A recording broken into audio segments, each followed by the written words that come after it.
ہے، اور عزت تو ایمان والوں کے لیے ہے۔ ایک نقطے اور ایک پوائنٹ پر آپ کی توجہ دلانا چاہتا ہوں۔ آج اگر یہ سوال کیا جائے آپ عزت دار ہو، آپ کہیں گے الحمدللہ ہم عزت دار ہیں۔ ہم نے کہا سرکار کی امت اہل ایمان عزت دار ہے، کہیں گے ہاں عزت دار ہے۔ تو ہم آپ سے ایک سوال کریں گے، ایک بات تو بتائیے، یہ عزت کا تاج، یہ وقار کا تاج، یہ عزت و وقار کا تاج سب سے پہلے اللہ نے مصطفیٰ کریم کی امت میں کون سی جماعت کو عطا کیا ہے؟ تو جواب ملے گا سرکار علیہ السلام کی امت میں سب سے پہلے اگر اللہ نے عزت کا تاج عطا کیا ہے تو وہ مصطفیٰ کریم کے صحابہ کرام ہے۔ اس لیے کہ جب یہ آیت اتر رہی تھی تو کانپور کے سنی مسلمان وہاں موجود نہیں تھے، بلکہ مکہ اور مدینہ کے صحابہ موجود تھے۔ ان کے لیے قرآن نے کہا وَلِلْمُؤْمِنِينَ، ایمان والوں کے لیے عزت ہے۔ ہمیں تو ان کے واسطے سے واسطہ در واسطہ ملی ہے۔ ہم نے کہا آج کے دور میں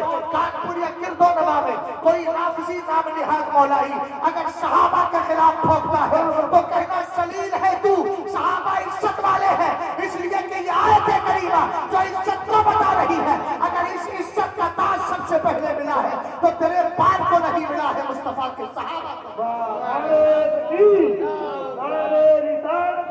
مسلک اعلیٰ حضرت مناظر اہل سنت آپ اپنے جانے رابطیہ مسلک اعلیٰ حضرت نعرہ تکبیر نعرہ رسالت۔ اللہ نے جب مصطفیٰ کریم کے صحابہ کو چنا نا، اتنی بدبخت قوم ہے جو صحابہ پر بھوکتی ہے، اس کو سوچنا چاہیے کہ یہ دہریوں کی طرح جو فکر رہتی ہے نا لوگوں کی، اچانک سب کچھ ہو گیا۔ اسے ابھی چل رہا ہے لیٹسٹ، ایک ملحد بہت آگے بڑھ رہا ہے۔ حضرت امام جعفر صادق کی بارگاہ میں ایک شخص آیا تھا، تو وہ دہریہ تھا، ملحد تھا، اللہ کے وجود کا منکر تھا۔ آپ نے کہا بولوں؟ کہا کہ میں اللہ کے وجود کو نہیں مانتا۔ بڑے اچھا جواب دیا، دھیان سے سنیے گا۔ حضرت امام جعفر صادق نے کہا ایک بات بتاؤ، تم نے کبھی سمندر کا سفر کیا؟ کشتی میں بیٹھ کے کہنے لگا ہاں۔ کہا کبھی کشتی کی مصیبت اور بلائیں تمہارے سامنے آئی؟ کہا ایک بار میں سفر کر رہا تھا، میری کشتی ٹوٹی، ملاح بھی ڈوب گئے۔ بولے پھر تم مرے نہیں؟ کہ مجھے ایک تختہ مل گیا اور اس تختے پر میں بیٹھ گیا۔ کہا تختہ بھی کچھ دیر کے بعد میرے نیچے سے نکل گیا۔ تو کہا پھر بھی تم زندہ رہے؟ کہا زندہ رہا۔ کہا امید لگی رہی؟ کہا لگی رہی۔ کیسے پہنچے؟ کہا سمندر کی لہروں نے مجھے ہچکولے دے کر دھکا دے کر کنارے تک پہنچا۔ حضرت امام جعفر صادق نے کہا پہلے تو نے کشتی پر اعتقاد اور بھروسہ کیا تھا، کشتی ٹوٹ گئی نا؟ کہا ہاں ہاں۔ اس کے بعد تیرا یقین کس پر رہا؟ کہنے لگا تختے پر رہا۔ کہا جب تختہ بھی تیرے نیچے سے نکل گیا اس کے بعد تو کیسے بچا؟ تجھے موت کا یقین تھا یا پھر ایسی صورت میں تجھے زندگی کی امید لگی تھی؟ کہنے لگا پھر بھی امید لگائے بیٹھا تھا اور مجھے ایسا لگتا تھا کہ میں زندہ رہ جاؤں گا۔ حضرت امام جعفر صادق نے کہا جب کشتی اور کشتی کا تختہ چلا گیا پھر تو تیرے پاس زندگی کی نہیں موت کی مکمل امید ہونا چاہیے تھی اور تجھے خطرہ لاحق ہو جانا چاہیے تھا۔ اب کس بات پر امید لگائے بیٹھا تھا؟ آخر تو بچا کیسے؟ سارے اسباب ختم ہو گئے، پھر تجھے کس نے بچایا؟ اتنا کہنا تھا، اس نے فوراً سر جھکا لیا، خاموش رہ گیا۔ حضرت امام جعفر صادق نے کہا اسباب کے ختم ہونے کے بعد اس کے بعد میں جو تجھے زندگی کی امید لگی تھی اور تجھے کنارے تک لا کر جس قوت میں لا کر چھوڑا تھا اسی کو خدا تعالیٰ کہا جاتا ہے، اسی کو خالق و مالک کہا جاتا ہے۔ اللہ اکبر یا رسول اللہ۔ کوئی بات نہیں، وما انسانیہ الا الشیطان ونسکر۔ حضرت موسیٰ علیہ السلام کا ساتھی بول گیا تھا یہ بتانا ہے کہ مچھلی جہاں زندہ ہوگی وہیں پر حضرت خضر سے ملاقات ہوگی، تو کیا کہا جب آگے نکل گئے؟ یہ تو بیچارہ بیٹھا نا، اس کے بعد کیا کہا وما انسانیہ الا الشیطان ونسکر، یہی تو جواب دیا تھا، یاد تو تھا مگر شیطان نے بلا دیا۔ محبت سے ذرا بولے سبحان اللہ۔ اللہ نے انتخاب فرمایا ہے مصطفیٰ کریم کے صحابہ کا، ان اللہ اختارنی واختارنی اصحابی فجعلنی منہم وزراء وانصارا واصحارا فمن سبهم فعلیہ لعنۃ اللہ والملائکۃ والناس اجمعین لا يقبل اللہ منہ صرفا ولا عدلا. بس ایک گوشہ ذکر کر دیا، آخری گوشہ اختصار کے ساتھ پیش کر رہا ہوں، یعنی قرآن پاک کا جشن دستار حفظ ہے نا، اسی پر لا کر بات کا اختتام کر دوں گا. حضرت مولانا مظفر صاحب کہہ رہے تھے قرآن پاک خود پڑھا کرو. آپ مدرسوں میں آ کر بچوں کو آپ نے جو صرف قرآن خوانی کرنے کا ایک بہترین ذریعہ سمجھ لیا ہے، ان کی تعلیم ہو یا نہ ہو، پڑھائی کرے یا نہ کرے، ابا مر گئے ہیں، اتنی بھی توفیق نہیں ہوتی کہ خود قرآن پڑھ لو، پھر بھی دوسروں کے سہارے پر اور کاندھے پر بندوق رکھ کے چلانے کی کوشش کرتے ہو.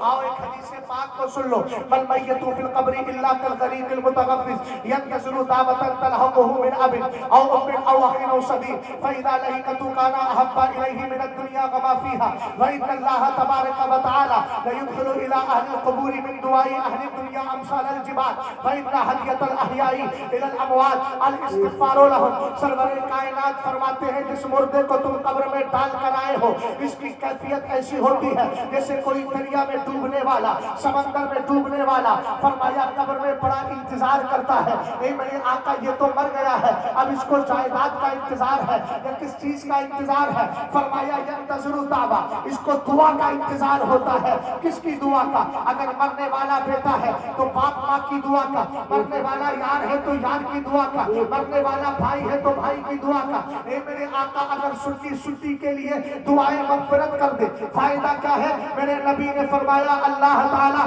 دنیا والوں کی دعاؤں کے صدقے میں قبر والوں پر پہاڑوں کے برابر ثواب اتار دیا کرتا ہے. اب حضرت علامہ مظفر صاحب کے اس جملے پہ غور کرنا. باپ تیرا مرا ہے تو دوسروں کے سہارے کیوں بیٹھا ہے؟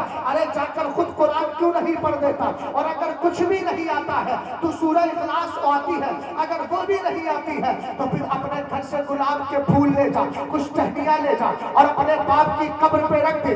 جب تک یہ ہری بھری رہے گی تیرے باپ کے لیے ایصال ثواب ہوتا رہے گا، تخفیف عذاب ہوتی رہے گی. توجہ فرمائیے گا. ہم نے کہا کیوں پڑھنا چاہیے؟ باپ کے مرنے پر بیٹے کو قرآن کی تلاوت کیوں کرنا چاہیے جب مردے کو پہاڑوں کے برابر ثواب ملتا ہے؟ تو مردہ کہتا ہے من این لی ھذا، اے اللہ میں تو گناہگار تھا، اتنا ثواب کیسے مل گیا؟ جواب دیا جاتا ہے باستغفاری ابنی کا لک اليوم، آج تیرے بیٹے نے تیرے لیے بخشش کی دعا کر. سبحان اللہ سبحان اللہ، زندہ باد زندہ باد، سبحان اللہ سبحان اللہ. فائدہ کتنا ہوا؟ پہاڑوں کے برابر. کیوں ہوا؟ بیٹے نے باپ کے لیے دعا کی. ہاں سمجھ گئے؟ کہہ رہے تھے کہ 70-75 قرآن چاہیے، خود کیوں نہیں پڑھ لیتا؟ ثواب بھی ملے گا اور باپ تیرا ہے کچھ بھی ہوگا. سمجھ گئے آپ؟ میں نے عرض کر دیا صحابہ اکرام کی انتخاب والا، انشاءاللہ کسی اور موقع پر قرآن پاک بھی میرے مصطفیٰ کی عظمت ہے. پچھلے نبیوں کی جو کتابیں تھیں ان میں تبدیل ہو گئی، ان میں تبدیلی ہو گئی. یحرفون الکلم عن مواضعہ، قرآن نے خود بیان کیا. ومن الذین ھادوا، اور یہودیوں میں کچھ وہ ہے جو کلمات کو ان کی جگہوں سے ہٹا دیتے ہیں. انہوں نے سرور کائنات کی جہاں جہاں تعریف آئی تھی ان کو ہٹا دیا، ان میں اپنے ہاتھ سے لکھ دیا. فَوَيْلٌ لِّلَّذِينَ يَكْتُبُونَ الْكِتَابَ بِأَيْدِيهِمْ ثُمَّ يَقُولُونَ هَٰذَا مِنْ عِندِ اللَّهِ لِيَشْتَرُوا بِهِ ثَمَنًا قَلِيلًا. یہ ان کے لکھنے پر اللہ کی طرف سے ویل اور ہلاکت پیش کی جا رہی ہے. ہم نے کہا لیکن قرآن پاک مصطفیٰ کریم کی عظمت کو بیان کر رہا ہے. قرآن نبی پر اترا تھا. اِنَّا نَحْنُ نَزَّلْنَا الذِّکْرَ وَإِنَّا لَهُ لَحَافِظُونَ. توریت کے حافظ ہمیں نہیں ملتے لیکن قرآن کے حافظ جگہ جگہ مل جاتے ہیں. اور جو مصطفیٰ کریم علیہ السلام کی امت کا سچا پکا حافظ ہے، عامل قرآن بھی ہے، متقی پرہیزگار بھی ہے، یہ فضیلت وہابی کے لیے نہیں، یہ فضیلت دیوبندی کے لیے نہیں، یہ فضیلت رافضی کے لیے نہیں. رافضی تو حافظ بنتے ہی نہیں ہے جہاں تک میں سمجھ رہا ہوں. وجہ یہ ہے کہ وہ بدمغ قرآن کو ہی آدھا سمجھتے ہیں. ہم نے کہا جن کی عقلیں سڑ جاتی ہیں وہ اللہ کے مقدس قرآن پہ انگلیاں اٹھایا کرتے ہیں. لیکن جو نبی کی امت کا متقی حافظ قرآن ہے، حضرت مولا کائنات سے پوچھو، فرماتے میرے سرکار نے فرمایا اذا مات حامل القرآن، جب حافظ قرآن کا انتقال ہوتا ہے اوحى الله تبارك وتعالى الى الارض الا تاكلي اللحم فتقول اي ربي كيف اكل لحمه وكلامك في جوفي. اللہ رب العزت ارشاد فرماتا ہے اے قبر سن تیرے اندر حافظ قرآن آ رہا ہے، اس کے جسم کو گلانا نہیں، اس کے جسم کو سڑانا نہیں، اس کے جسم کو تباہ کرنا نہیں، اس کے جسم کو کھانا نہیں. اللہ رب العزت کی بارگاہ میں زمین کہتی ہے کیف آکل لحمہ وکلامک فی جوفی، اے اللہ میں اس جسم کو، اس سینے کو کیسے کھا سکتی ہوں جس میں تیرا مقدس قرآن آ گیا ہے. ہم نے کہا جب حافظ قرآن جسم کے اندر جسم کے ساتھ قبر میں محفوظ رہتا ہے تو صاحب قرآن مدینے میں محفوظ کیوں رہے گا؟ تو زندہ ہے واللہ، تو زندہ ہے واللہ. میری چشم عالم سے چھپ جا. استغفر اللہ ربی من کل ذنب واتوب الیہ. السلام.